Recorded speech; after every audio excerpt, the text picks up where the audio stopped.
What is the correlation between a tidy and clean office and productivity? That is a great question, and we're going to talk about that today. Hi there, I'm Angela Brown, and this is Ask a House Cleaner. This is a show where you get to ask a house cleaning question, and I get to help you find an answer. Now, today's show is brought to us by House Call Pro, which is the #1 service software for service professionals. So if you are a house cleaner and you have a lot of repetitive tasks, like invoicing your customers, following up with them, making sure that you have detailed information about that specific job, or if you have a place where you keep a customer's key or don't let the dog out, any of those things that you have to repeatedly send to your work orders, those things you want to keep all in one spot. housecallpro.com/Angela is a discount where you can try out the software and see if it's right for you. They also have people that are standing by where they can answer questions for you and help you with a free demo so that you can see if it's right for you before you make a buying decision. So booyah, check it out at housecallpro.com/Angela. All right, on to today's show. This is a really exciting show because many house cleaners work a very long day. Then they come home to their homes or their small offices and they don't want to clean it, right? So there are papers everywhere. There's invoicing, there are notes from the clients, there are worksheets. There's all kinds of stuff in the office. We have bills, we have payments, we have cleaning supplies, we have inventory, we have all this stuff. But what is the difference between having a neat and tidy workspace before you go out and do the cleaning? So here to answer that question today is a longtime cleaning business owner who before the cleaning business was actually in the hotel business. So he knows a lot about tidiness and organization and a lot about productivity. Please help me welcome RJ Patel from PCT Cleaning. Hi, Angela. This is RJ Patel with PCT Clean in Kennesaw, Georgia. I started this company back in 2003, but I spent 2002, the entire year, researching why the cleaning industry and why am I going to be good at it? Well, one of the good diversifications that happened in our family, or for us, my wife and I, is the fact that we owned a hotel for 27 years. We had been cleaning for 27 years, every day, 365 days, and we thought the cleaning industry would be a perfect diversification. Almost 17 years into it, I believe we made the absolute best decision for our family. What makes me an expert in the tidy workspace? Just ask my staff. They know how OCD I am. They understand why I ask everybody to make sure that their desks are clean and tidy at all times, especially when they go home in the evening. The award that I won in 1981 was Mr. Neat. Why Mr. Neat? Because I believe that I have always been clean and tidy and organized as if I had come from the military. I didn't, but I did go to a boarding school where they taught you to keep everything nice and neat and tidy. The reason I like my space organized, tidy, clean, I don't even like to see fingerprints, Angela, on my desk. Am I too OCD? I get up every morning and I dust my desk just because I'm freaked out that there might be dust from the day before. So maybe we're twins. We are twins. We were separated at birth. I believe it. And matter of fact, one of the core values we have is being organized. When I'm organized, my mind thinks better. I have lists every day of things that I need to accomplish. If I have paperwork everywhere on my desk, that doesn't go well with me.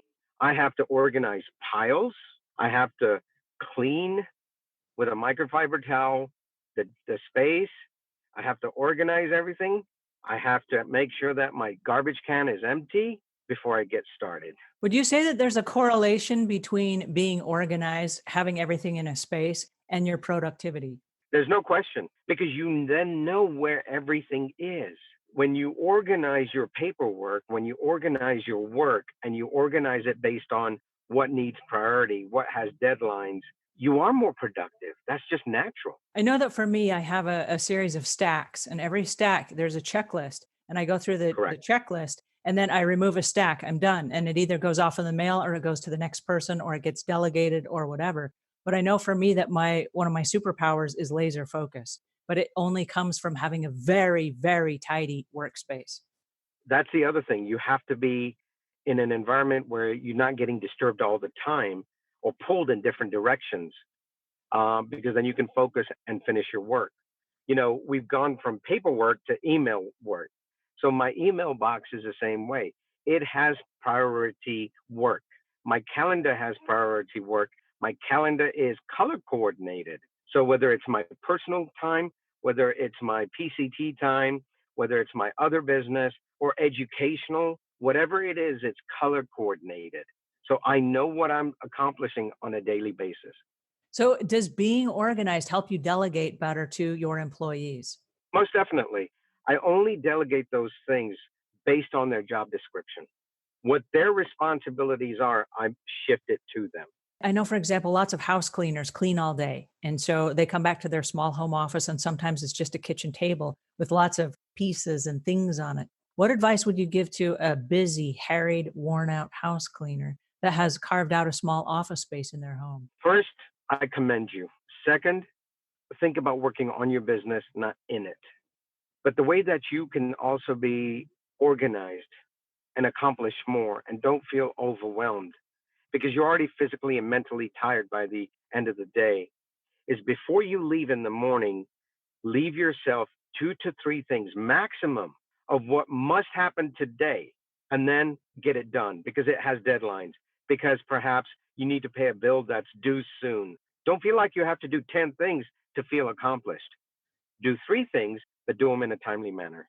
All righty. Are there any other ideas or suggestions that you would give to our listeners about creating an inspirational workspace that when you show up every day, you're like, oh, I'm just so happy to be here?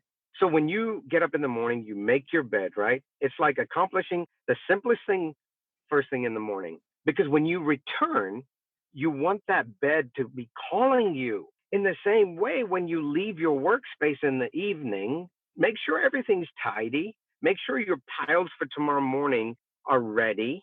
Make sure you know what you need to do in an organized, timely manner. So just like you want to go to a welcoming bed in the evening, have your piles of work in an organized way.